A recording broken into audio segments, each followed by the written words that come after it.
I just realized why y'all can't hear me on YouTube because my mic was muted.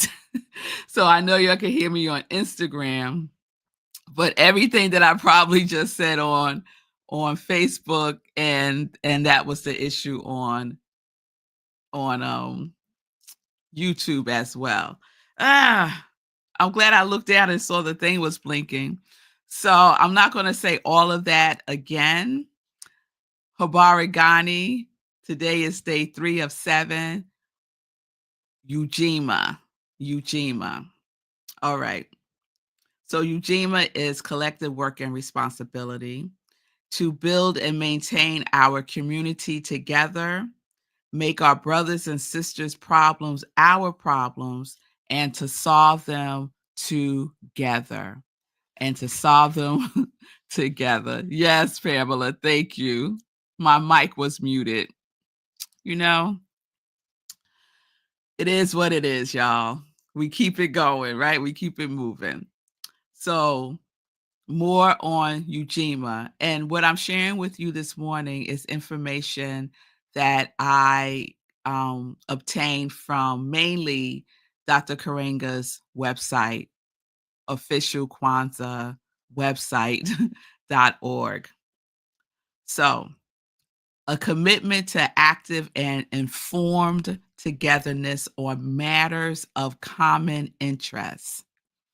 It is also a recognition and respect for the fact that without collective work and struggle, progress is impossible and liberation unthinkable. Ujima supports the fundamental assumption that Africa is not just an identity, but also a destiny and a duty and responsibility. Our collective identity is in the long run is a collective future. Let me say that again. Our collective identity in the long run is a collective future. It is a collective future, meaning we are all in this together and we need to recognize that we are. Ujima as principle and practice also means that we accept the fact that we are collectively responsible for our failures and setbacks, as well as our victories and achievements. So I love all of that. I love that the essence of Ujima is about togetherness, recognition, respect, our destiny and our duty, our collective identity, and our collective future. So, how do you identify yourself? Do you identify yourself just from me, myself, and I? Or do you identify yourself as part of the collective, as part of the whole, as one of the many? So we have direct experience of what it is like when the principle of Ujima is not recognized, is not honored, and is not practiced. We can see that clearly. And we can also see when it is, right? Because each one of us gets to show up as Ujima. Each of us gets to show up as collective work and responsibility by practicing it, by being it, by acknowledging that we are connected. We are not separate. We are connected. There is a collective identity, and that collective identity is sewed up in our collective future and what that will outpicture. So if we could just get maybe this principle, we could start to see a major shift across the globe. not just in the United States, but also all around this planet. We could start to experience the togetherness, right? Dr. Karenga said a commitment to active and informed togetherness on matters of common interest. And I think one of the words that also needs to be lifted up is informed. How are you being informed about what is happening in the world? Are you only informed through the media? Are you only informed through Facebook or other social media platforms? How are you educating yourself? How do we educate ourselves to be mm, clearly informed, rightly informed, right? So, this is what we get to practice. This is what we get to celebrate and honor, not just for ourselves, but for each other. So, Kwanzaa is all about togetherness, collective consciousness, a collective consciousness that is seeped in family, in a collective destiny, in a collective victory. In Kwanzaa, there is no winners and losers because we're all in this together.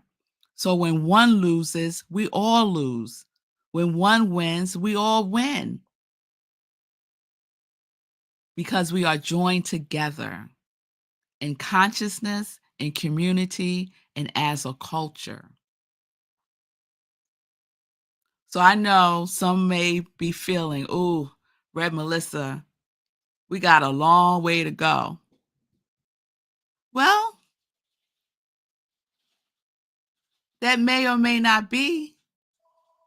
But what I do know is that it starts with each and every one of us turning within and turning to each other. I don't know if you can hear the phone in the background. So, this is what we get to do. This is what we get to be. This is what we get to experience. And this is what we get to practice. And one of the things that Dr. Karenga says about practice that resonates so much with me is that practice proves everything. So if you don't believe the principles of Kwanzaa, practice proves it. So practice it and see what shows up. Practice it and see what comes to pass. He says practice is a priority. And it is a priority, y'all. To practice the 7 principles of Kwanzaa is a priority. And so let me just recap day 1 and day 2. In case you missed them, you can also catch the replay. So day 1 is Umoja, which is unity. And day 2, which was yesterday, is Kuja Chakalia, which is self-determination. And day 3 today is Ujima, which is collective work and responsibility. So let's practice because practice makes progress. Practice makes progress. All right, y'all. So that is today's edition, special edition of Morning Sip with Rev Melissa, the Kwanzaa edition. And I'll just share a little joy news with you, and then you could go about your wonderful today. So tomorrow is Sunday, and at Rockland Centers for Spiritual Living, where I am the spiritual director, we will be wrapping up the year with our final Sunday service celebration. And it will be led by our practitioner corps, which are incredible individuals who will be leading us in a year in ritual of release and letting go of 2024. So please join us at 10:30 a.m. Eastern Time. Go to rocklandcsl.org, click the Zoom link, or you can watch the live stream on Facebook. So that is tomorrow at 10:30 a.m. Also tomorrow at 10:30 a.m., I will be sharing the fourth principle of Kwanzaa and Sunday in Praise, which is the sip that I do on Sundays, which is usually an inspirational talk. So this inspirational talk will be all about day 4 of Kwanzaa, the fourth principle of Kwanzaa. So I hope you will join me tomorrow, and you can watch the replay also. And please be aware that I will be teaching the first class of 2025 starting January 7th. It's for 5 weeks, starting at 7 p.m. Eastern Time. It is Live Life Alive in 2025. It's all about releasing, affirming, transforming, activating with the 30-Day Mental Diet book by Willis Kinnear.